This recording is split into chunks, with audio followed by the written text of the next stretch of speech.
জনগণের দোরগোড়ায় সুলভ ও মানসম্মত স্বাস্থ্যসেবা পৌঁছে দিতে স্বাস্থ্য খাতের টেকসই সংস্কারে বর্তমান অন্তর্বর্তী সরকার বদ্ধপরিকর বলে জানালেন অন্তর্বর্তী সরকারের প্রধান উপদেষ্টা ডক্টর মোহাম্মদ ইউনূস। বিশ্ব হেপাটাইটিস দিবস উপলক্ষে দেয়া এক বাণীতে তিনি একথা বলেন।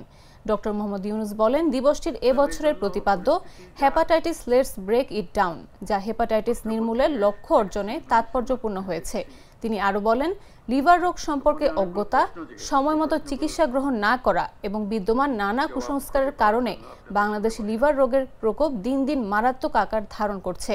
দেশে প্রতি বছর বহু মানুষ hepatitis, liver cirrhosis, liver cancer এবং লিভার ফেলিওরের মতো জটিল রোগে আক্রান্ত হয়ে প্রাণ হারাচ্ছেন। আশার কথা, সচেতনতা ও সময়মতো সঠিক চিকিৎসার মাধ্যমে এসব রোগ প্রতিরোধ এবং সুস্থ ও দীর্ঘ জীবনযাপন সম্ভব বলেও জানান তিনি। এবং আন্তরিকভাবেই বলেছিলাম, এটা কোনো